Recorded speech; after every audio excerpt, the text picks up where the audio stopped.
So foreign-born players in rugby union, it's a pretty contentious topic. The usual story goes, big country or higher ranked country takes the best young players from lower ranked country and gets them to play for their own country. In New Zealand, the usual story is, we take the best players from the Pacific Islands and they end up becoming All Blacks. Not going to get into too much of the rights and wrongs and the current systems that make that happen, but I am going to look at which countries do have the most foreign-born players and which ones have the least. It's by no means a judgment. I'm not trying to say good on you for having less or bad on you for having more. It's just an interesting numbers exercise to look at, so please don't be offended by the list. And I'll admit, it's kind of not a fair list because it's not a simple one. Like, we would like to think that a guy is born in a country and he's raised in that country and he plays junior rugby in that country and he supports that country growing up and he speaks with that country's accent and he becomes a legend in that country himself. So he goes through that whole process foot firmly in one camp. But unfortunately, life is generally not that simple, and for rugby players, it's no different.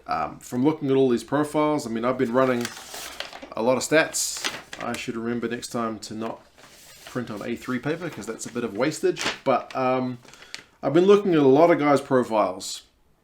And there's so many guys born to parents from different countries, or born in one country, raised in another country, or moved around a fair bit. There's so many different examples, and there's no real clean way for me to say, right, he counts as a local and he counts as a foreigner, because I don't know where to draw the line.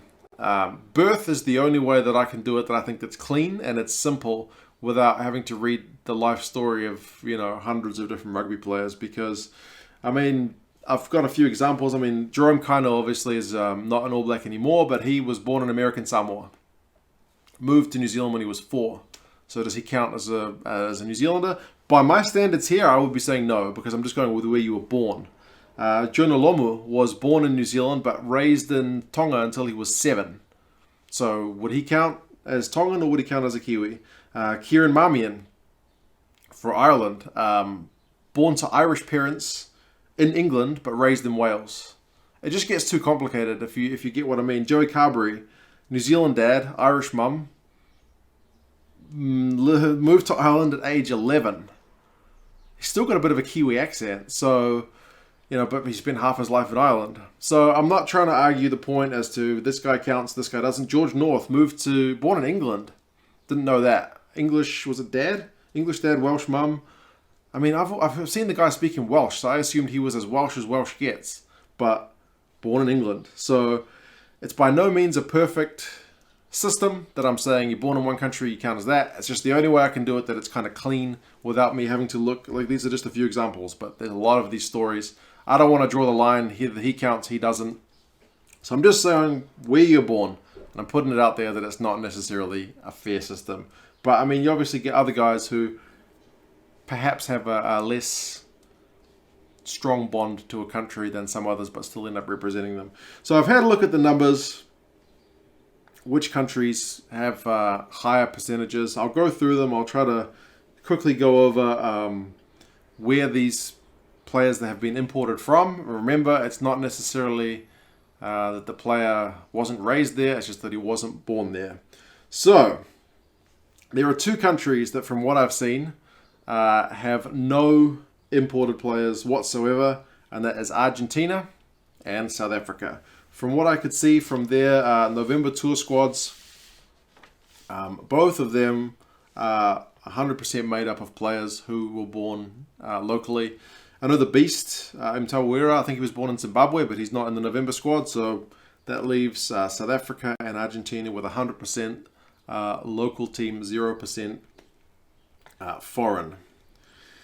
The next one, we have to go across to, I think it is New Zealand, which is a little bit surprising. New Zealand in next, 32-man squad. I'm not including the Japan squad, not that it makes much difference. I'm just including the 32-man squad going to Europe.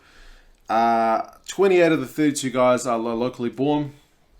4 of them born overseas. That's 1 in Samoa, 2 in Tonga, and 1 in Fiji. So in terms of percentage, it's 12.5% of the squad is foreign born. The rest are all local. So it's a bit of a jump from 0 to 12. But that's kind of how quick it does go. I think in other years it's probably been a bit higher.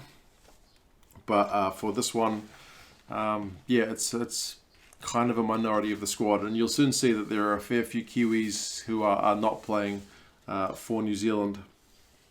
Next, it's France. And France have been visibly moving away from imported players, and it kind of shows in their squad. 31-man squad from what I read. As I'm going through these squads, by the way, they're probably going to change by the time I get this video up. Like the Scotland squad just changed the other day. Some guys pulled out, some guys were added. So it's still very fluid, but based on when I did this, it was correct. Perhaps I have some maths errors, but hopefully not. France, 31-man squad, 27 of them locals. You got 1 Kiwi, Guinea-Bissau, Cameroon, and New Caledonia. So kind of all countries with that French connection. So yeah, 12.9% foreign. So mostly a domestic-based or domestic-born team. I've got this. I've only got 12 teams here. So 7th is Wales. Now Wales is an interesting one because you look at Australia and New Zealand, and they've got at least economically and in terms of visas, a pretty strong connection. Like you can go, any Kiwi can just go to Australia as long as they haven't got a criminal record. And just go work in Australia. Go have kids there, go live there permanently, don't need a visa. I'm assuming the same is true with the UK. You know, if you're Scotland, you can go to England, go to Wales. It's all kind of free movement. As far as I'm aware, I haven't looked up all the policy on immigration, but I'm assuming that's the way it works because you look at Wales' squad, 37-man, 28 locals, 7 born in England. So this is including your likes of George North, who even though he moved to Wales at age 2, I'm still putting him in as foreign born because he was born in England, and 2 Kiwis. So, yeah, it's 24.3%, so about a quarter of the squad. But again, with so many of them being in England, I'm not reading into that as that they're ripping into players left, right, and centre from abroad. Probably some are. I'm pretty sure one of the guys I saw had played England under 20s and ended up representing Wales, so... but, you know, a lot of the others would have moved in at a pretty young age. Next, it is Ireland. Ireland's named a pretty big squad, 42 men in their squad. 31 of those players born in one of the 4 Irish provinces. 3 from England, 2 from New Zealand, 3 from South Africa, 1 from Australia, 1 from Spain, and 1 from Canada. This is what I mean about, sometimes parents just in not crazy places, but in other places for work or whatever, when they have kids, it just happens. My kids were born in 2 different countries, so, it happens. 26.1% of that Irish squad is foreign born. Next, we get over to England. 36-man squad for Eddie Jones. 26 of those 36 born in England. The rest of them got 3 Kiwis, 2 South Africans, and then for 1 you got Australia, USA, Fiji, Hong Kong, and Samoa. So a bit of a mixed bag, 27.7%. So there's not much between any of those countries. Wales 24, Ireland 26, England 27. It's all kind of on a similar page. And that story continues when we get to number 4, which is Australia. Australia's squad, 34-man, just named recently. At least as I record this video, it's recently. 24 of the 34 are locals. The biggest groups you've got are 3 Fijians, 2 Tongans, a Kiwi, and then you got Zimbabwe, Papua New Guinea, and South Africa making up the rest of that squad. And as I say, you got immigration like Australia and New Zealand are countries which require a lot of immigration. So it's probably to be expected that countries like this have more imported players, just economically. But again, this is a rugby channel, not an economics or visa advice channel. So a lot of that's all beyond me. But it's just interesting numbers. That's 29.4%. So you're getting towards 30% of the squad, so you're getting towards a third, up from a quarter. And that continues with Italy, who are number 3, 37-man squad.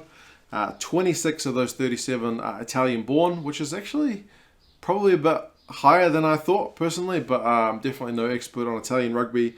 For the countries they've got players from, you've got 3 from New Zealand, 2 from South Africa. Guinea, Scotland, Zimbabwe, Argentina, England, and Ireland make up the rest. So 29.7% of that squad has been born in a country other than Italy. For Italy, so bringing them at number 3. Number 2, I thought this was probably going to be number 1, but it's Japan. 35-man squad, 22 locals, so that's still a pretty sizable chunk. 4 countries, you got 5 Kiwis. I suppose having a New Zealand head coach is also a factor in that. So 5 New Zealanders, 3 Tongans. Tonga and Japan have had a pretty strong player connection for many years. 2 South Africans, Korea 1, Fiji 1, and Samoa 1. So 37.1%. It's getting into a pretty high number there for Japan. But not higher than number 1, which is Scotland. Scotland's squad and their recent reshuffle has actually made it slightly bumped up even higher. I readjusted the numbers. 41-man squad, 22 of those players born in Scotland. For the rest of them, and this is again what I mean about that movement around the UK. So you got 9 of them born in England. And again, I'm sure there's probably a few of those who were Scottish parents who just went down to England to find work and perhaps moved back to Scotland. Haven't looked at each player's life story, but that's what they were. That's where they were born. 3 New Zealanders, 3 South Africans, 2 Australians, 1 Zimbabwe, and 1 from the US. So Scotland is your number 1 for imported players, or at least foreign-born players. But as I said, not a perfect measure. It's just an interesting look at where these players are kind of coming from. And their individual stories are all going to be different. Also, I should say that a lot of this information does come from Wikipedia, which is not an ironclad resource. For the most part, it's pretty right. Like, I use it for a lot of the transfer stuff, and the people who spend time updating that are really diligent and for the most part do a pretty good job. A few of the players I had to, if they didn't have it on Wikipedia, go and dig for the countries, which English is not the first language. It was a little bit more difficult. But for those countries that I've listed, those 12, I'm pretty solid that these, at least either on Wikipedia or another supporting website, had that information. I did have a look at a few other countries because obviously there's more countries playing in the November tests. But perhaps being either, well, including players which aren't so well known, a lot of them was a bit tougher to find information on. So if I couldn't find all their information, I didn't include them in that main list. But just as a little bit of an aside, for partial squad looks, I had a look at Georgia. It looks like they've got 1 guy who was born in Russia. So it's not like their whole squad was born in Georgia, but most of it was born in one city in Georgia, in Tbilisi. So that city must be renowned for its rugby players. Fiji has 2 guys born in Australia. A couple of the guys I couldn't find out. I'm assuming they're born in Fiji, but I'm not sure. If they were, it makes 6% of the squad born abroad, so that's a pretty low number. That would put them kind of towards the bottom of that list. Tonga, of their fairly small 29-man squad, 11 of them were foreign-born, so you've got 10 Kiwis and an Aussie. So it's interesting that we often talk about New Zealand, and I'm not trying to defend the practice because I know it happens, but New Zealand taking players from the Pacific. 10 of the Tongan players were born in New Zealand and have gone back to play for Tonga. So, I mean, that's probably a topic for another video on how the best players should end up playing for countries they were born in, but I'll put that to one side. It's just like a curious little number.